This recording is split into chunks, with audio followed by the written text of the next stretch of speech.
Hello everyone, welcome back to the channel. Today I have a bit of Battlefield 5 Conquest gameplay for you on the map Eras. I'm not entirely sure how to say it.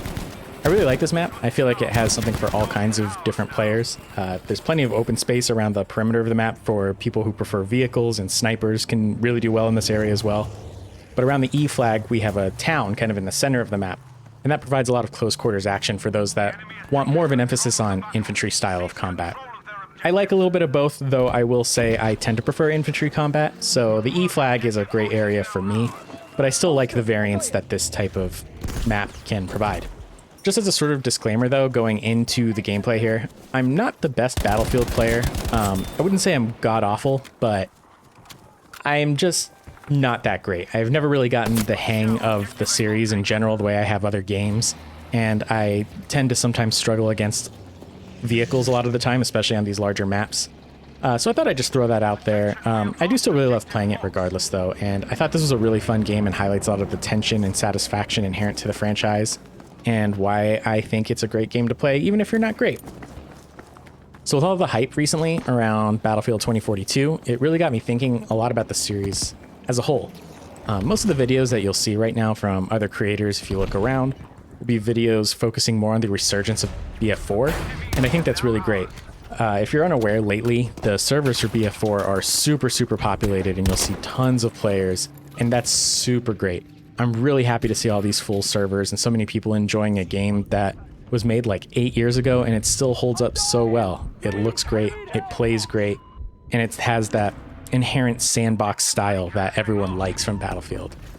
And it's no surprise that it's BF4 that's seeing the big resurgence, since that tends to be the most popular in the franchise. If you ask people about their favorites from the past, you'll hear a lot of Bad Company 2, sometimes Battlefield 3, but BF4 I feel like gets a lot of the shine.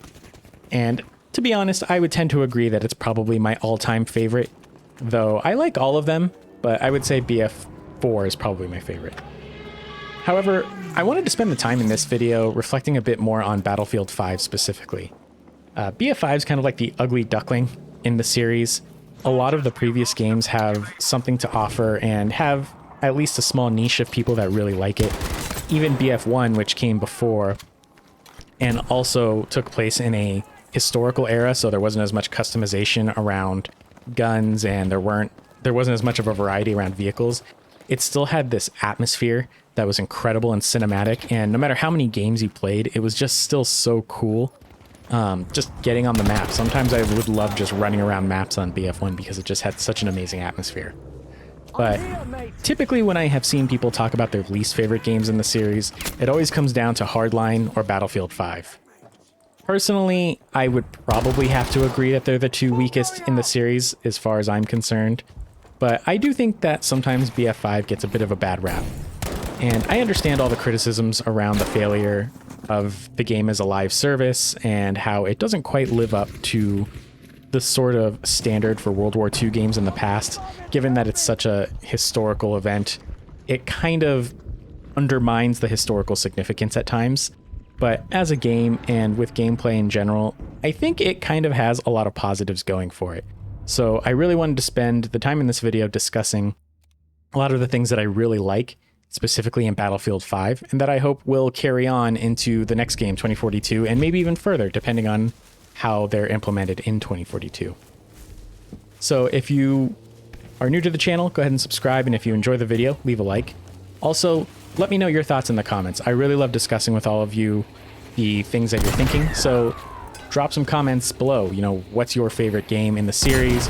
What are some features from previous Battlefield games you hope to see in 2042? Or are there features that, you know, don't exist in the franchise at all that you'd love to see added to the game? That would also be a cool discussion.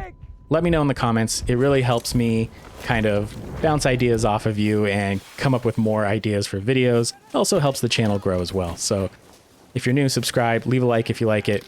If you don't like it, feel free to dislike as well and leave a comment. So moving on. I think the first and foremost feature that gets talked about by a lot of people, and it is really great, is squad revives. And I think this is the biggest gameplay feature that gets praised from all of the videos that I've watched and from people who've, you know, kind of reflected on Battlefield 5 in the same way that I'm doing now. Squad revives is probably one of my favorite additions to really any Battlefield game. I think it's it does an incredible thing for improving the dynamic of squads without taking all the power away from medics. The time that it takes you to do like a normal squad revive if you're not a medic can be, very dangerous in a heated situation, and you have to be careful about when you do it. Whereas medics still can do it in near instantaneously. But squad revives, I think, really give the player more flexibility, especially when they're not a medic, obviously. Sometimes you come into situations where maybe you're not the most useful. Maybe a support player doesn't have a vehicle to repair, or an assault player isn't around vehicles to destroy. And it just gives a way for these types of players to be more situationally useful. I've played assault quite a bit, and I sometimes hate when I'm not, around vehicles and I'm really trying to play the objective in an area that doesn't have vehicles around it. And I'm just not as useful as medics or support players, or, even snipers sometimes too. Sure, I could still use my Panzerfaust if it's Battlefield 5 and my grenades and whatnot to provide some explosive support, but I just feel like I'm a little bit hampered in my effectiveness in that kind of scenario. And squad revives actually really gives me a way to continue contributing to my squad and to my team without having to rely on my class specifically. And like I said, I don't think this takes away too much from the medic class. Medics still have the healing packs that they throw down in BF5. Not sure how this is going to translate to 2042 specifically, since we're doing specialists instead of classes. But yeah, I think this is just really great, and I hope to see this continue. So the next kind of small thing that I really like would be fortifications. And for anyone who's really aware, in the Battlefield series, one of the key things to its identity is the destruction. And not only is the destruction really cinematic and awesome to look at, it just provides a sort of dynamic feel to the game. It makes it vary a lot more. Most shooters, you drop into the map and the map stays basically the same throughout the game. Maybe there's small things that change here and there. But with the destruction available with the Frostbite engine and in the series as a whole, the game can change a lot, from the way it starts to after the destruction happens. But one thing I might criticize for about the way that the destruction has been done in previous games is once that destruction has happened, there's no way to sort of recover from it. So then the game will just sort of play out in a way that might be expected. And I think Fortifications restores a lot of that dynamic nature and extends it throughout a much larger portion of the game. And I'd love to see it expanded. I'm not entirely sure how they would go about expanding this feature. Maybe you could have some degree of choice about what kind of fortifications you put down. Maybe there's sandbags, maybe there are metal walls or something like that. Maybe there's different types of resources you can collect, but this might be getting a little too Fortnite style. But I do like the idea of building backup fortifications or bolstering a building or an area that hasn't been destroyed yet. And I think that just adds a greater degree of flexibility and freedom for the player, for the team, and for the game. And with multiplayer right now, a lot of focus is on Battle Royale in a lot of games, and I think multiplayer games struggle right now with every single match being a little too samey. If you've played Eras once, you've played it a million times. You could say. There's not enough variance from one game to the next maybe to motivate a person to keep playing. And I think this could help mitigate that quite a bit. So hopefully moving forward, we can see more ways of this happening. I know in the 2042 trailers, we have already seen somebody with deployable cover. So maybe that's like one small way that we could have something like this. But I'd also like to see greater, introductions of other types of cover or other types of way to build things back up. Maybe you could, patch up windows, for instance, put some wood slats over the windows that have been broken. Maybe you could, provide some sort of cover for a door. Maybe there are some doors that can be opened, and maybe you could put move something behind it so that the door cannot be opened.